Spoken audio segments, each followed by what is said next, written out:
Good afternoon, everyone. I hope we all are enjoying. With every city, there is a story. And after listening to all these beautiful stories of each city, there's only one thing that comes to my mind. काश कि हम परिंदे होते तो तेरे शहर के बशिंदे होते. Thank you. Shahrnama is an initiative of Prabha Khaitan Foundation. We are thankful to Rajasthan Tourism for their kind support. We thank Shree Cements for their for supporting Shahrnama as a part of their CSR initiative. Last but not the least, our heartfelt gratitude to ITC Rajputana and Ehsaas Women for helping us curate this beautiful boutique literature festival. Rajasthan has been admired for its forts, art and culture that colors its desert's topography with myriad hues. In the upcoming session, Professor Vinod Shastri, I would please request Mr. Vinod Shastri to come to the dais. He is a professor, a Sanskrit scholar and former VC of JRSS University, Jaipur. Looks into the rear view mirror with seasoned journalist Jitendra Singh Shekhawat. I would request Jitendra Singh Shekhawat a big round of applause, please. Let's encourage each other. In their conversation with Ankit Tiwari, a big round of applause for him also. Together, they are going to take you on a ride through Rajasthan's rich cultural legacy. Padharo Mere Desh, Rajasthan. Let's sit back and enjoy being in Jaipur, enjoying Rajasthan's flavor. Thank you. पर्यटन विभाग और Shri cement ITC hotels और जाहिर तौर पर एक एहसास लिए हुए विमर्श. शहरनामा, जब शहर की बात हो तो इस गुलाबी नगरी की क्यों ना हो. वो शहर जो 295 वर्ष पुराना है, जो गुलाबी रंगत लिए हुए, जिसका एहसास ही हमें सरोवर कर देता है उन रंगों से जो जीवन को बदलते हुए दिखाई देते हैं. जब शहर की बात होती है तो कहा जाता है कि शहर में भी गांव बसता है. और जयपुर चूंकि 295 वर्ष पुराना है और शहरनामा के इस मंच पर जब इस गुलाबी नगरी की बात हो रही है तो तमाम उन खास पलों की बात होगी, इस शहर को बनाने वालों की बात होगी और उसके पीछे के कितने एहसास यहां समेटे हुए हैं, उन तमाम मुद्दों पर बात होगी.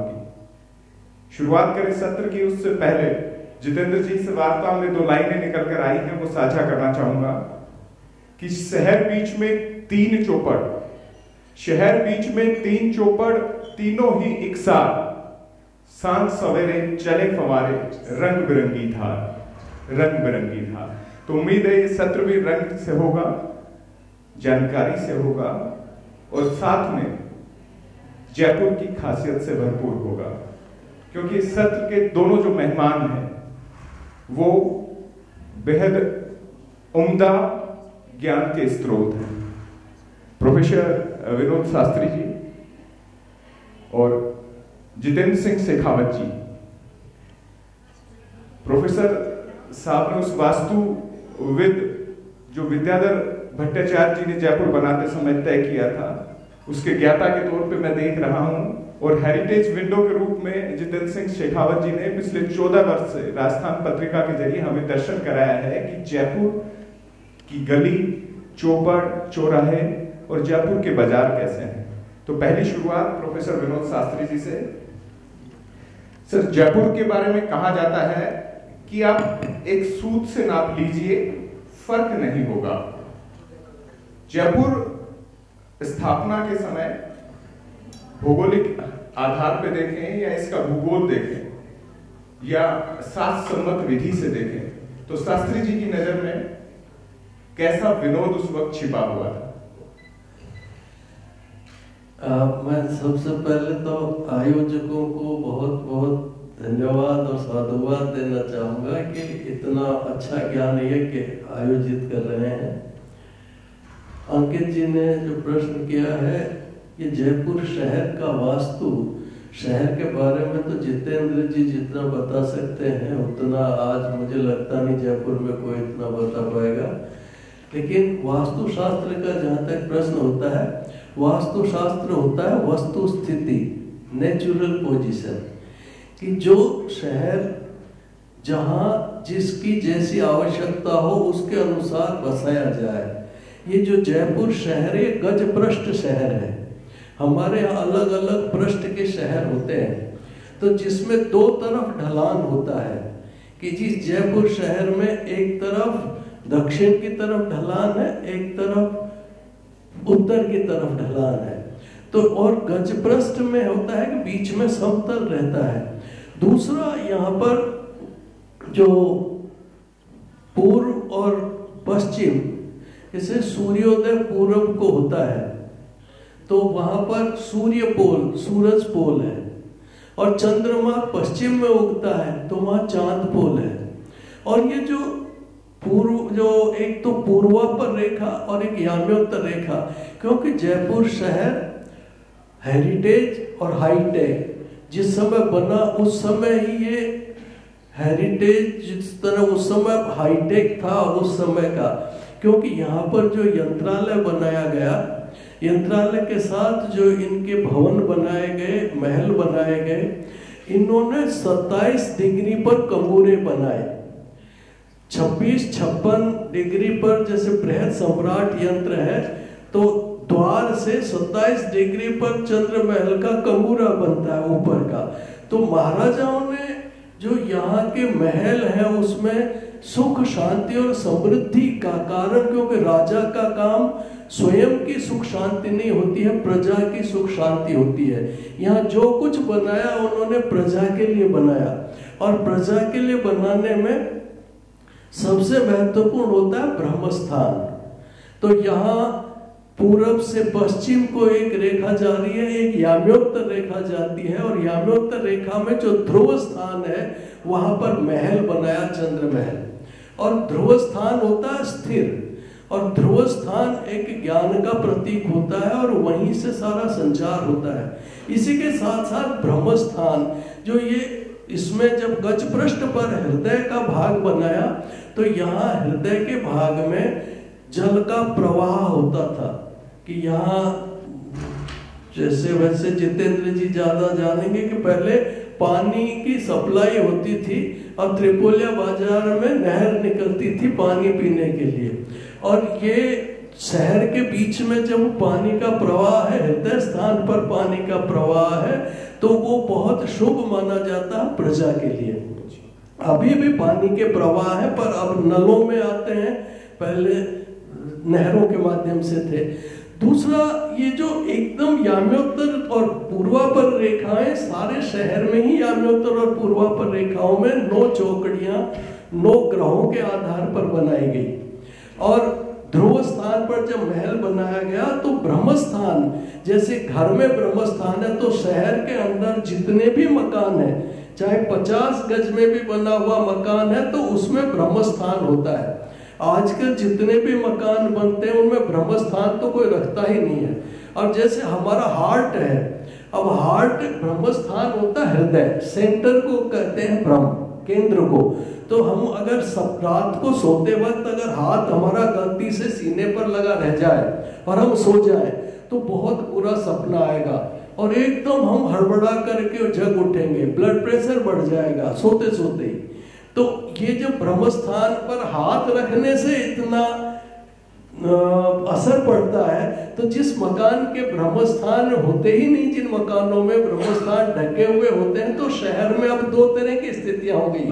एक तो शहर के अंदर वाले मकान और एक शहर से बाहर वाले मकान। शहर से बाहर लोग शहर से बाहर तो निकलते हैं सुकून के लिए, लेकिन वो कोई भी सुकून में नहीं रहता है। जितने भी शहर से निकले हैं कोई सुकून में नहीं रहा है। पैसे बहुत कमा लिए, गाड़ियां अच्छी खरीद ली होंगी, लेकिन नींद उनको अच्छी नहीं आ सकती है।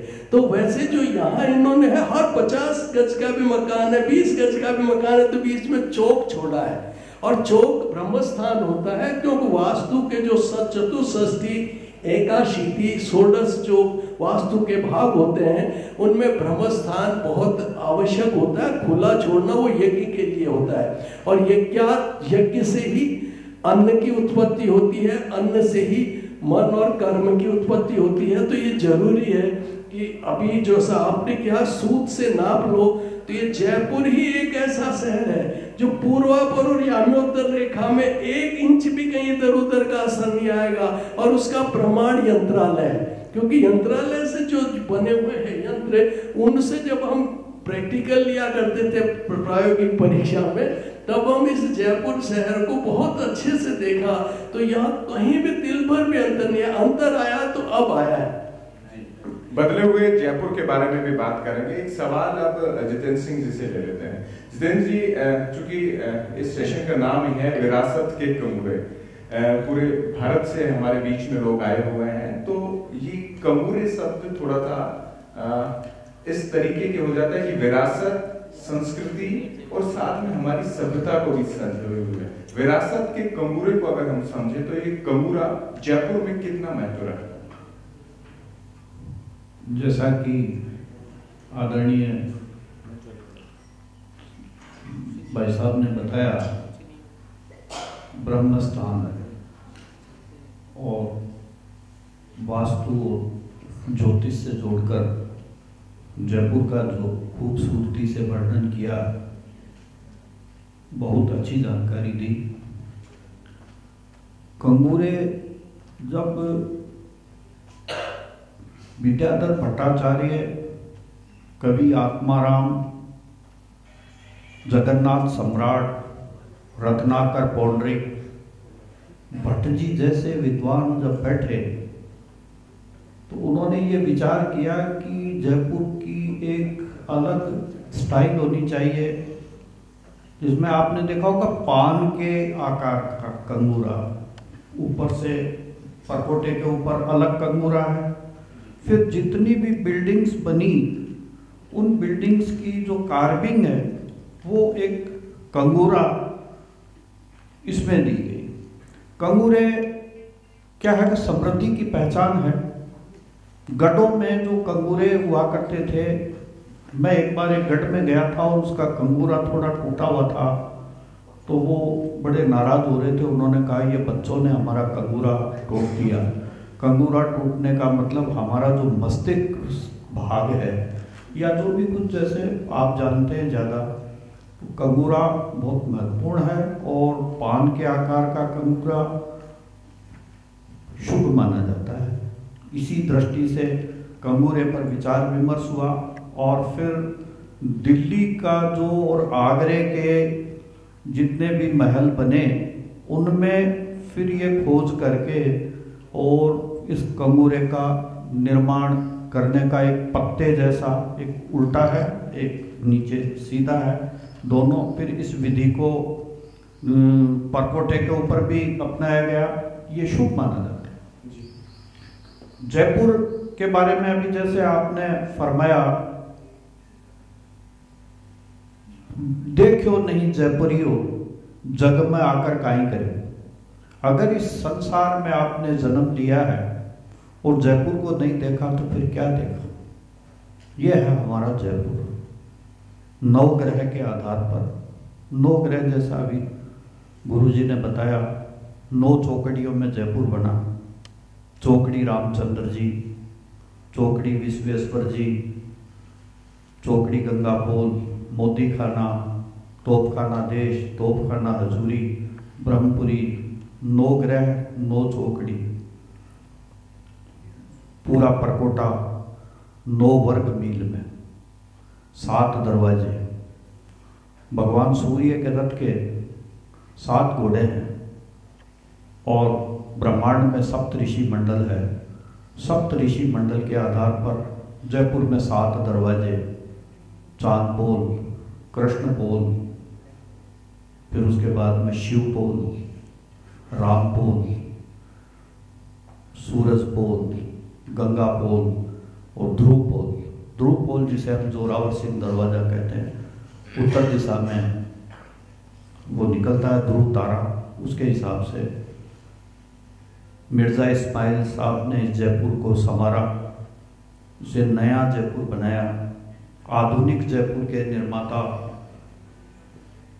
मिर्ज़ा इस्माइल और सवाई मान सिंह थे, जिन्होंने फिर 8वां दरवाज़ा निकाला। जयपुर के ज्योतिषियों ने हड़ताल कर दी कि यह दरवाज़ा नहीं निकलना चाहिए।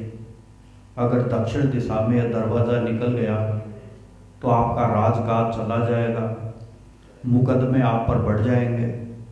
लेकिन चूंकि राजा चाहते थे, और ख़ास तौर से जो ब्रिटिश रेजिडेंट्स थे वो चाहते थे कि बीच में से दरवाज़ा निकले। यहाँ जयपुर में एक नियम था, सांगानेरी गेट से प्रवेश करते कोई भी विशिष्ट मुख्य अतिथि कोई भी होते, सिटी पैलेस जाते और वापस जाते वक्त फिर किशन पोल दरवाजे से वापस निकलते थे। तो उनको ये परेशानी होती थी। उन्होंने कहा सीधे सिटी पैलेस आओ और सिटी पैलेस से निकल जाओ। फिर ये जो त्रिपोलिया के सामने नया दरवाज़ा बनाया न्यू गेट के नाम से, जिसको सवाई मान सिंह हाईवे भी नाम दिया गया, जो रामनिवास बाग के बिल्कुल ठीक सामने एक सीट पर दरवाज़ा बनाया गया। ये दरवाज़ा बहुत जोरदार बनाने का था, बड़े बड़े वास्तुकार बुलाए गए थे, लेकिन विश्व युद्ध होने के कारण ये दरवाज़ा वैसा नहीं बन सका।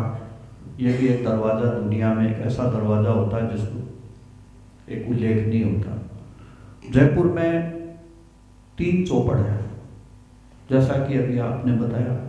शहर में 3 चौपड़, तीनों ही एक सार, रंग बिरंगा चले फुहारा, रंग बिरंगी धार। छोटी चौपड़ पर सरस्वती माता का यंत्र स्थापित किया बताते हैं। मतलब पढ़ने लिखने वाले जितने भी लोग थे वो सारे छोटी चौपड़ के आसपास बसाए गए। दूसरी चौपड़ बड़ी चौपड़, जिसे हम माणक चौक की चौपड़ भी कहते हैं। माणक चौक की चौपड़ पर महालक्ष्मी विराजमान है। कोने के अंदर लक्ष्मी नारायण जी बाई जी का मंदिर है। बाई जी का मंदिर सवाई जय सिंह जी की पुत्री विचित्र कंवर जी ने बनाया था। द्रविड़ आकार का मंदिर आज भी है। हिंदुस्तान में जितने भी व्यापार करने वाले लोग थे, चाहे वो सोना चांदी का करते या हीरे जवाहरात का करते, उन सब लोगों को लाकर यहाँ बसाया गया और इसी चौकड़ी में बसाकर फिर जौहरी बाजार नाम दिया गया। ये पूरी की पूरी जो चौपड़ है, ये महालक्ष्मी का यहाँ पर वास बताया गया।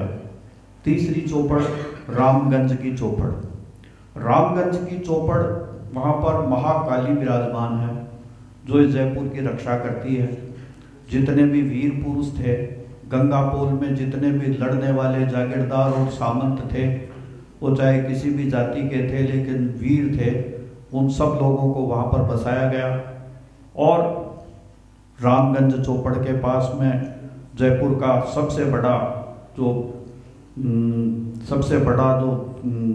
सैन्य शिविर था, घाट गेट की चौकड़ी जहाँ पर तोपें लगी रहती थी, वो वहाँ पर बना। जो आज RSC की पुलिस लाइन है, तोपखाना का रास्ता, हाथी वालों का रास्ता, घोड़े लड़ने वाले सिपाही, सारे के सारे उस चौकड़ी में बसाए गए। इस तरह इस जयपुर का एक रंग, ऐसा रंग है इस जयपुर में कि जिसको हर आदमी देखना चाहता है। दुनिया भर के लोग, जब सवाई जय सिंह जी ने जयपुर को बसाया तो लोगों को जब ये पता पड़ा, और ख़ास तौर से जब 1902 में महाराजा माधो सिंह इंग्लैंड गए।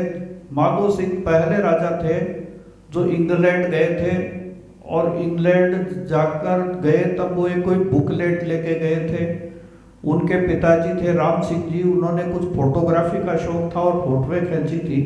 और जब वो यहाँ का एल्बम लेकर गए तो वहां के लोगों ने देखा, अरे वहां पर तो हवा महल है, यहाँ सिटी पैलेस है, यहाँ तो इतने जोरदार दरवाजे हैं, ये तो कलरफुल जयपुर है, ये तो गुलाबी शहर है, इस शहर में कंगूरे इतने जोरदार हैं, परकोटा है। तो लोगों का आना शुरू हुआ।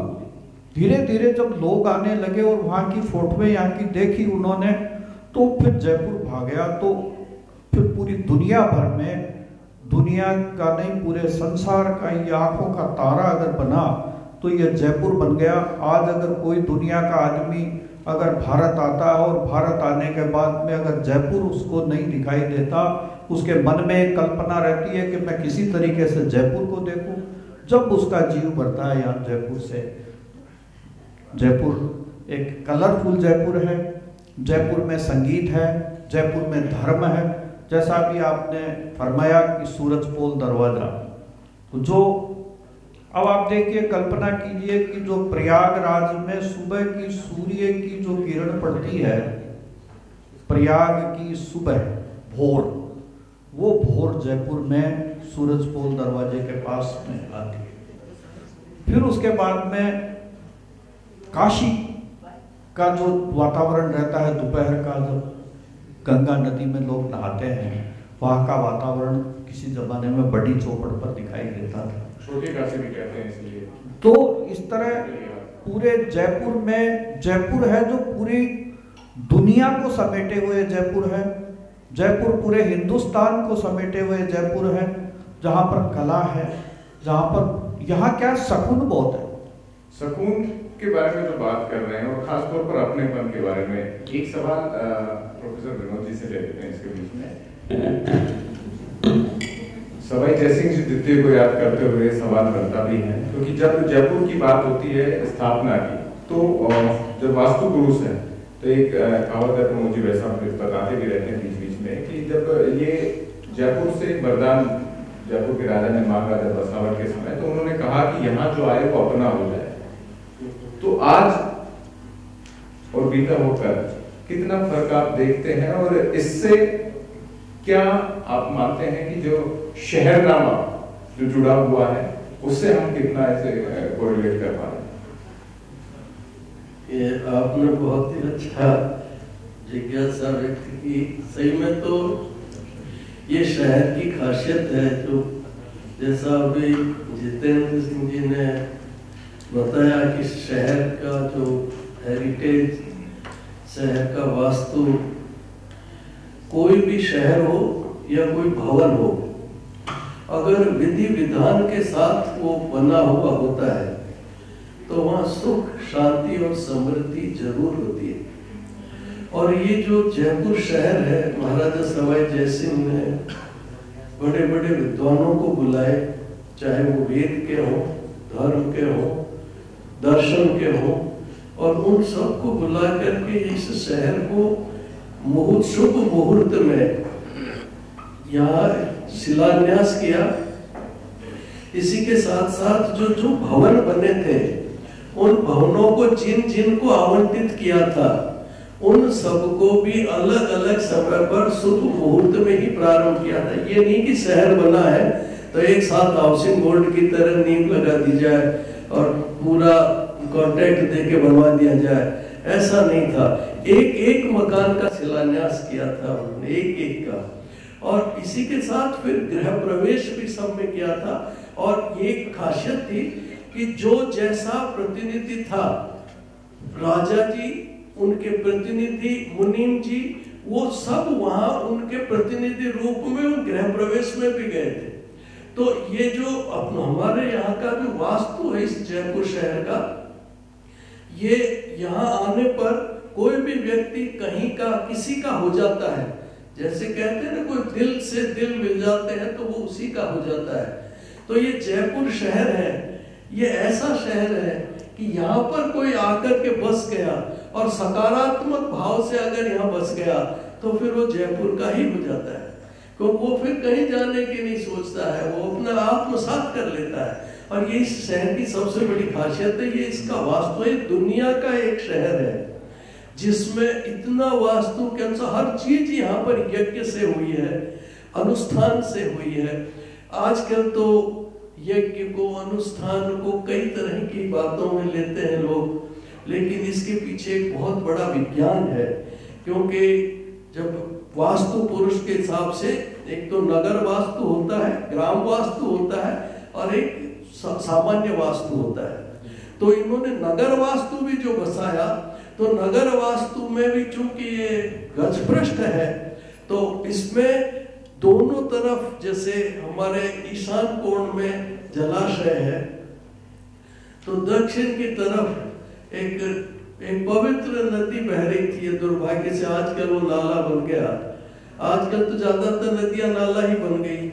और मार्कंडेय पुराण में कहा है, यावत भूमंडलम धत्ते सशैल वन काननम तावत तिष्ठति मेदिन्याम संतति पुत्र पौत्र की, कि जब तक इस धरती पर पहाड़, नदियां, तालाब ये सुरक्षित हैं, तभी तक ये सृष्टि सुरक्षित है। ये नष्ट होंगे तो सृष्टि स्वतः नष्ट हो जाएगी। तो हम तो आजकल सोसाइटल टेंडेंसी में आ गए हैं। हम अपने आप को आत्महत्या की ओर जा रहे हैं, और किसी को पता नहीं, ये लगा कि हम तो जी ले, हमारे बेटे पोतों का क्या होगा उनकी वो जाने।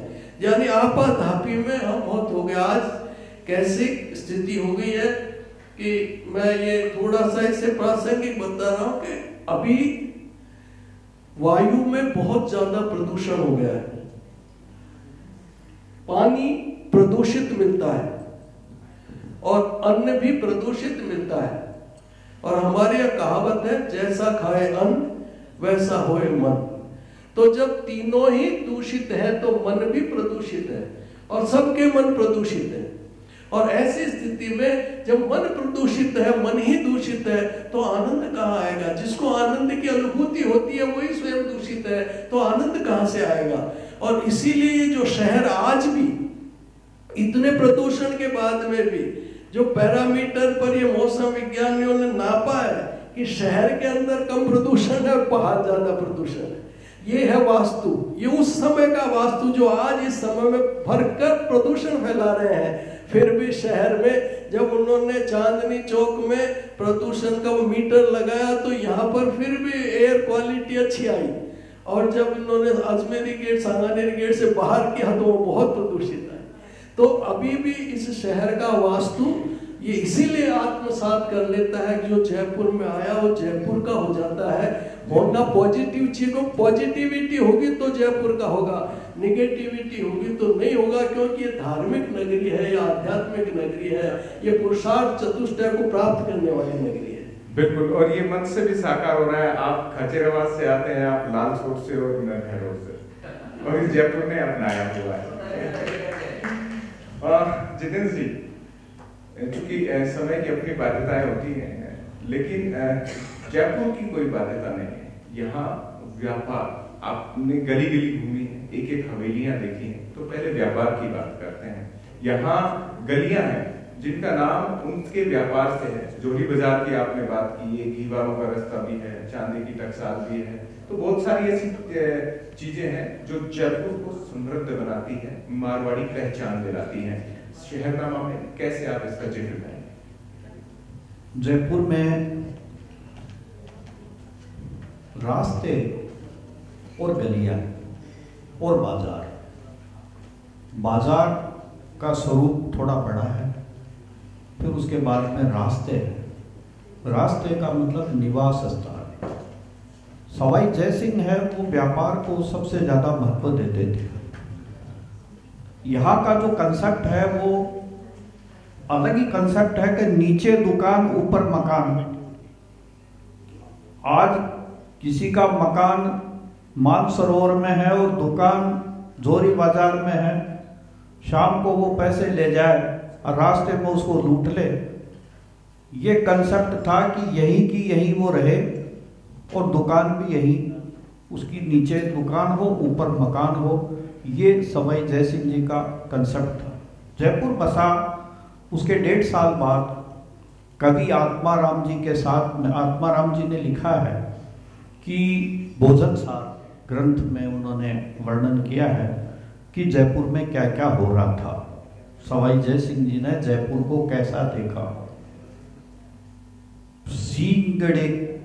सींदड़े की खाल के बने ऊंट की खाल के बने ड्रम्स हैं, उनमें तेल है और गाड़ियों से तेल निकल रहा है। रामगंज बाजार की तरफ का जो रास्ता है वहाँ पर अरबी घोड़े आए हुए हैं जिनका व्यापार हो रहा है। एक जगह रुई का काम चल रहा है, कहीं पर सेठ लोग अपनी हवेली के गोखे के ऊपर जयपुरी पगड़ी बांधे मणियों को गिन रहे हैं, जवाहरात को गिन रहे हैं। ये जो सारा दृश्य दर्शाता है वो ये दर्शाता है कि जयपुर में व्यापार को समृद्ध बनाने के लिए सवाई जय सिंह जी ने बहुत ज़्यादा प्रयत्न किया था। व्यापारी बुलाए, सारे जितने व्यापारी हैं वो सारे व्यापारी यहाँ, गली गली गुलजार हुई और घर घर में बाजार बसा।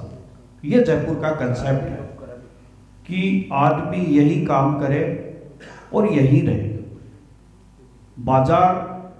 बाजारों में जो दुकानें बनाई गई, दुकानों के बिल्कुल पीछे और बराबर में ऊपर उनके लिए मकान बना दिए गए।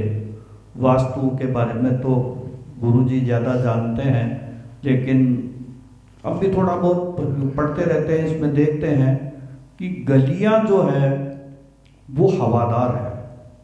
हर मकान के बीच में एक छोटी गली है जिसको आजकल कचरा गली बना दिया गया है। ऐसी जयपुर में 4,500 गलियां, छोटी छोटी गलियां। उसका मतलब यह, जैसे आपने अभी आज फरमाया ब्रह्म स्थान, तो चौक का जो ब्रह्म स्थान है वो तो हवा दे ही रहा है, वो तो बरसात की बूंदें दे ही रहा है, वो तो सब कुछ दे रहा है, हमें लक्ष्मी दे रहा है, प्रकाश दे रहा है। लेकिन जो पास की गली है वो खुली गली है, वो इस मकान को भी हवा दे रही है, खिड़की को, और इसको भी खिड़की दे रही है। इस तरह जो छोटी छोटी गलियों के बारे में जो मैंने अभी बताया, 4,500 गलियां नगर निगम ने करीब 10-12 साल पहले के आंकड़े हैं ये। अब इन गलियों को खत्म कर दिया गया और कचरा गलियां बना दी गई। ये शुद्ध हवा का सबसे बड़ा केंद्र उन्होंने उस समय बनाया था।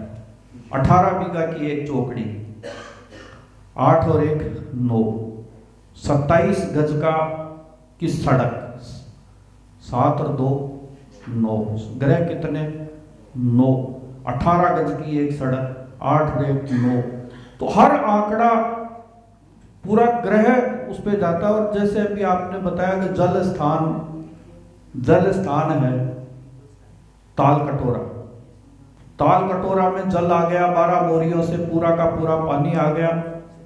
वो पानी जय सागर को बढ़ता था।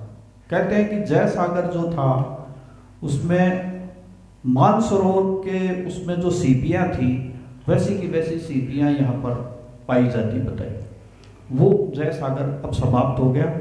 उस समय जब अश्वमेध यज्ञ कराया सवाई जय सिंह जी ने, उसमें जितने विद्वान प्रकांड विद्वानों को बुलाया था उनको हवेलियां दी गई, उनको रखा गया।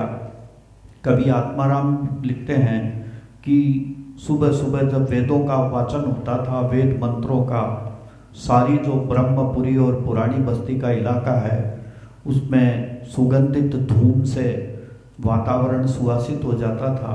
और जितने भी ऋषि मुनि और पंडित विद्वान थे वो सब जय सागर में आकर, जैसे गंगा का जैसा पवित्र था जल, वैसे इसमें स्नान करते थे। जब जय सागर भर जाता तो सारा पानी फिर माधव विलास के पास होकर जल महल में चला जाता। जो आपने बताया कि उसी हिसाब से वास्तु पुरुष बैठे हुए हैं यहाँ पर, वास्तु से ये सारा जयपुर बसा है, इसीलिए यहाँ शांति है। आज जयपुर में कोई आदमी आता है और यहाँ सबसे बड़ी चीज क्या है कि भागादौड़ी नहीं है। बंबई में भागादौड़ी है, कहीं भी चले जाओ आपको भागादौड़ी मिलेगी, गांव में भी भागादौड़ी मिलेगी, लेकिन जयपुर का जो आदमी जन्मा हुआ है उसमें भागादौड़ी नहीं है। उसका जीवन बिल्कुल करेक्ट है कि मुझे बगीचे में जाना है, वहां पर यह खाना है, और यहाँ पर क्या भोजन का बहुत ज्यादा शौक है। मारवाड़ मनसूबा डूबी जयपुर डूब्यो खाबा। तो यहाँ क्या है कि तरह तरह के खाने का व्यंजनों का इसलिए रहा कि पूरे हिंदुस्तान के जितने भी बड़े बड़े हलवाई थे उन सारे हलवाइयों को लाकर यहाँ बसाया। हनुमान का रास्ता, पूड़ी से हलवा सस्ता, हनुमान का रास्ता पूड़ी से हलवा सस्ता। तो जितने हलवाई थे उन हलवाइयों ने इसको जयपुर को आगे बढ़ाया। जोहरी जितने थे उन्होंने इस जयपुर को आगे बढ़ाया। विद्वान, प्रकांड विद्वान थे, उन्होंने मधुसूदन जी ओझा जैसे वेद विद्वान हुए यहाँ पर। कवि बिहारी की भी भूमि रही, कवि महाकवि बिहारी यहाँ पर हुए। कौन नहीं हुआ इस जयपुर में? यहाँ कौन सी कमी है? लेकिन यहाँ का आदमी क्या है, सेटिस्फाइड बहुत है। जैसे कोई पत्नी कहेगी अजी अब मकान तो बना लो या बच्ची की शादी तो कर दो, तो आदमी क्या बोलता है, अरे तू चुप रह, सब गोविंद कर लो। सारा गोविंद के ऊपर डाल रखा है कि मेरा जो काम है वो और भगवान करता भी है। जी जी। कितने मंदिर यहाँ बने हुए हैं। इसको अगर काशी कहे तो शिव जी के मंदिरों का, इसको अगर यहाँ पर 254 भगवान राम के मंदिर हैं, इतने सारे मंदिर हैं। सबसे बड़ा मंदिर चांदपोल में है, धीरावत जी का, रामचंद्र जी का मंदिर। कृष्ण के कितने मंदिर हैं। जितने संप्रदाय दुनिया में हैं उन सब सारे संप्रदायों का यहाँ पर है। कबीर पंथी यहाँ पर है, रैदास पंथी यहाँ पर है।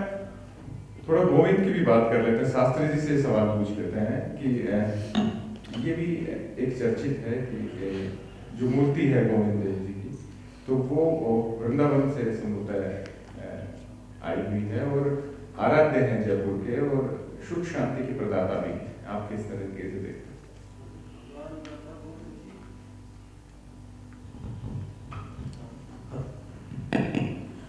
भगवान राधा गोविंद जी की प्रतिमा जैसे, वैसे जितेंद्र जी किस पर काफी लिख चुके हैं कि भगवान राधा गोविंद जी, गोपीनाथ जी और मदन मोहन जी, ये तीनों प्रतिमाएं भगवान कृष्ण के पौत्र ने बनाई थी, ने प्रपोत्र ने, और उनकी दादी ने भगवान कृष्ण को देखा था और उन्होंने इस मूर्ति को भी देखा था और मूर्ति को देख के तीनों के लिए कहा था कि एक का धड़ मिलता हुआ है, एक का चेहरा मिलता हुआ है, एक का पैर भगवान कृष्ण से मिलता हुआ है। तो 5000 साल पुरानी प्रतिमाएं हैं। प्रतिमा केवल पत्थर की नहीं होती है, इनमें जो प्राण प्रतिष्ठा हो जाती है। जैसे हमारा शरीर तो नश्वर है लेकिन इसमें भी प्राण प्रतिष्ठा है, और जब ईश्वर की प्राण प्रतिष्ठा हो गई तो हमारे यहाँ के जो राजा थे, महाराजा थे, इन्होंने अपने आप को कभी राजा माना ही नहीं। यहाँ के आदेश भी निकलते थे तो महाराजा भगवान राधा गोविंद जी की आज्ञा से। भारतीय संविधान के अनुसार राष्ट्रपति थे, वो राष्ट्रपति थे, वो प्रधानमंत्री थे, वो सब कुछ भगवान गोविंद देव जी थे। और राधा गोविंद की कृपा से जो प्रभु की जैसी आस्था जब होती है राजा की उस पर, इसलिए भगवान राधा गोविंद जी के मंदिर के सामने चंद्र महल, और चंद्र महल से नित्य उनके दर्शन स्वयं से हुआ करते थे भगवान गोविंद देव जी के। तो उन्होंने भगवान को राजा माना, और हम भी हमारे जीवन में यदि प्रभु को राजा माने, जो भी जिस संप्रदाय के हो उस प्रभु को हम राजा माने, तो उस व्यक्ति को जीवन में शांति और सुकून ही रहता है। और यहाँ हमारे यहाँ इसीलिए कहा है कि तीनों के दर्शन एक दिन कर लें तो उस व्यक्ति को बहुत बड़ा पुण्य की प्राप्ति होती है। राधा गोविंद जी, गोपीनाथ जी और मदन मोहन जी का, तो भगवान राधा गोविंद जी तो यहाँ का यही कारण है, जैसा अभी जितेंद्र जी बता रहे थे, इस नगरी को अयोध्या कहो तो कम है, इसको द्वारिका कहो तो कम है, और इसको यदि आप काशी कहो तो कम है। इसलिए यह अपरा काशी है, तो कहीं अपरा द्वारिका बना हुआ है, अपरा मथुरा बना हुआ है, और अपरा अयोध्या है। ये सभी का संगम है। ये शहर तो अद्भुत है। ये शहर यही अपना जयपुर है। जी जी definitely.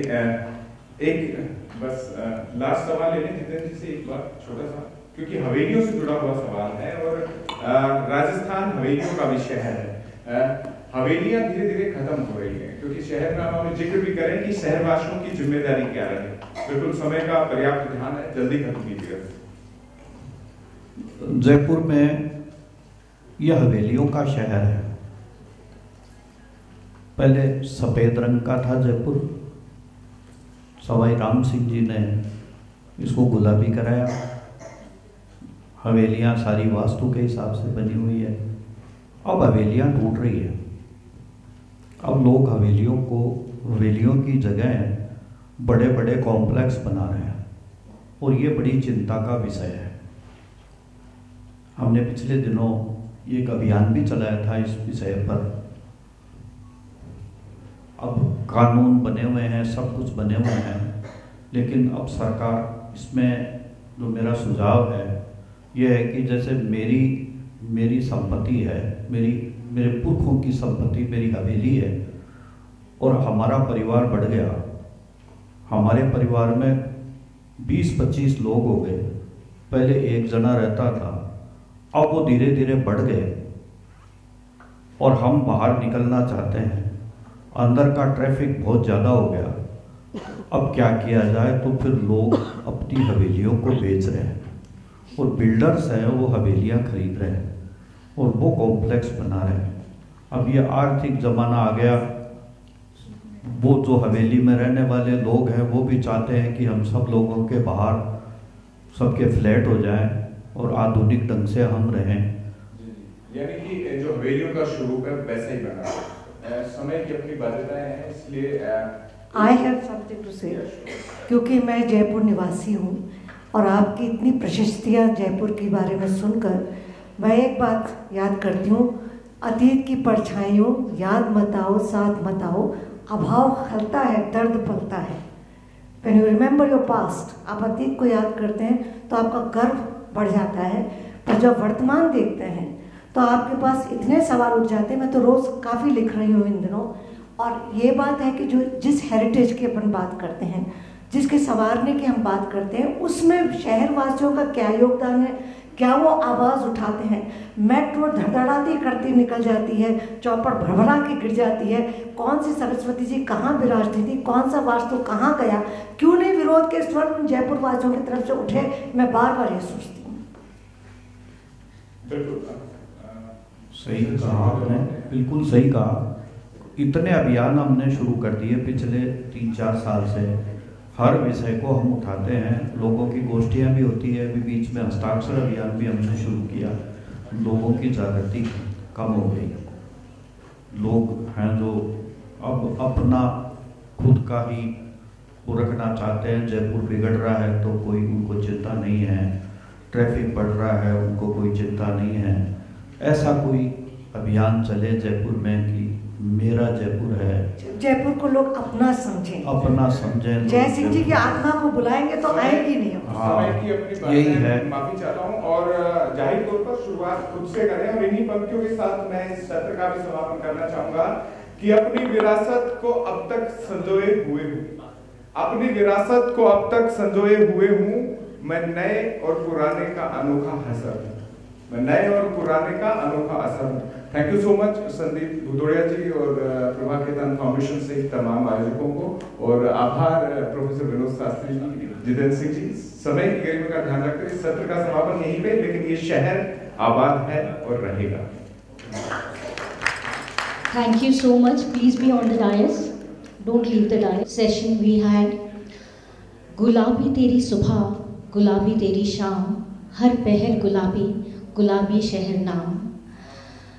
And one thing that we got to know is whether it's astrology, vastu or anything, even after so many years, it has the same applicability, and it still proves that all this science that our sages built over the years is applicable even today. Thank you so much everyone for being cooperative and being seated. Now I request Dipali Bhasin from Delhi, SR's Women Delhi, to come and felicitate our speakers and moderator. ताली बजाएंगे।